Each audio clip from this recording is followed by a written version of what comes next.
Cette vidéo concerne Nicolas Bergier. Si vous avez trouvé cette vidéo utile, veuillez aimer et vous abonner. Nicolas Bergier né à Reims, le date de naissance 1er mars 1567, mort au château de Grignon, le date de 18 août 1623, un archéologue et un historien français de la fin du XVIe et du début du XVIe siècle, spécialiste de la Rome antique. Il a été successivement précepteur des enfants du Grand Bailli de Vermandois, avocat, professeur de droit à Reims, puis syndic de cette ville de Zobry, et bachelier dictionnaire de biographie Tèche de la Grave 1876 p. 276.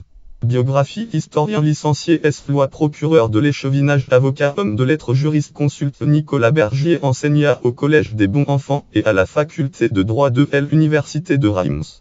Ami de Jacques Dupuy et de Nicolas-Claude Fabry de Pérez, qu'il fut nommé grâce à son ami le Pomponne de Bellièvre, président de Bellièvre, historiographe de France, avec une pension de 200 écus pour son travail. Il était en relation avec Charles Dulis, avocat, et Nicolas Brulard de Sillery, chancelier de France. Bergier a publié plusieurs ouvrages, dont l'histoire des grands chemins de l'Empire romain, le plus important, celui qui lui a valu une réputation distinguée parmi les gens de lettres et les savants.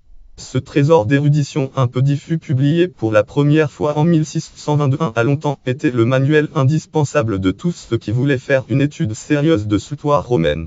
Il a pu voir le jour grâce au mécénat de M. de Lomélie et le chancelier N. Brulard de Sillery, dédicace en fin de chapitre 1 et I.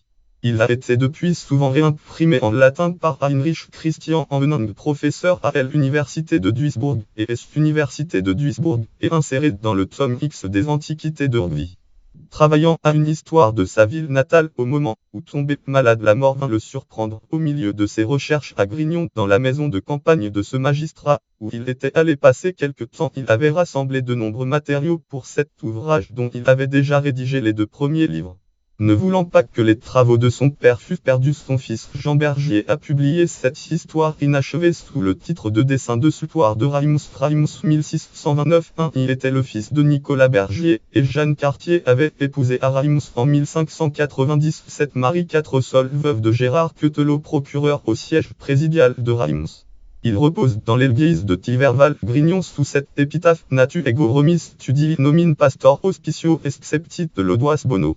Duum sace aeterno coromat firma alip, qui fera audaci gallica septra manu Pythagora numero doxtic arcana platoni nivim nostra musica crovi op. Apia cuctaruum condam roginaviaruum, et territur carti plurima stratame. Grammaticum colui nostri monumenta labori plura relicturu invidamor vetui. Publication Archimeron, ou traité du commencement des jours, auquel démontre le particulier endroit sur la rondeur de la terre et de la mer, où le jour de 24 heures prend son commencement. Enrichi de plusieurs enseignements utiles et nécessaires à ceux qui désirent avoir l'intelligence des cartes cosmographiques, tant universelles que particulières. Reims 1617. Le dessin de l'histoire de Reims, avec diverses curieuses remarques touchant l'établissement des peuples et la fondation des villes de France. Reims 1629 1-12.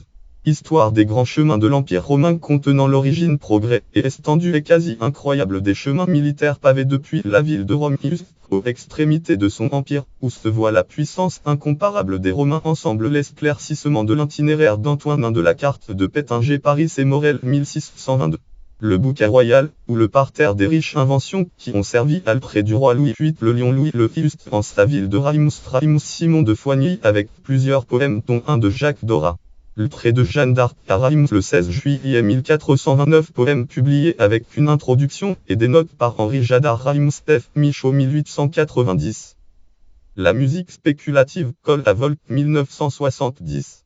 Manuscrit discours fait par Bergier, avocat et procureur de l'échevinage de Reims, dont il explique les droits. Mémoire historique du gouvernement de la ville de Reims, des charges des capitaines et lieutenants des habitants. Discours en forme d'oraison de l'excellence des bonnes lettres, ensemble du moyen pour profiter en icelle. À Madame M. Marie Bergier par Nicolas Bergier, son frère très humble.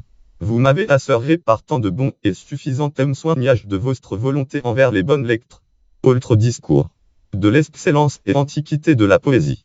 Si nous voulons contempler les effets de la nature. Traduction de l'Épître d'Héraclite à Démocrite de N. Chesneau par Nicolas Bergier, étudiant au Collège des Bons Enfants à Reims au mois de septembre 1584. Un recueil de poésie latine de Nicolas Chesneau, doyen de la collégiale de Saint-Symphorien de Reims, folio 123. Référence source Philippe Lebas Dictionnaire encyclopédique de la France T de Paris Firmin Didot Frères 1840 p. 408. Édouin de Posseludon Essai sur les grands hommes une partie de la Champagne par un homme du pays Amsterdam 1768 p. Autorité lien externe lien brisé hurle pouak jeunant anéordinf. Bellaviremoise langue FRP me content Nicolas N. Bergier titre généalogie site Goblecom site la vie remoise biographie remoise B portrait sur la vie rémoise. Catégorie avocat français du XVIIe siècle catégorie écrivain français du XVIIe siècle catégorie histoire.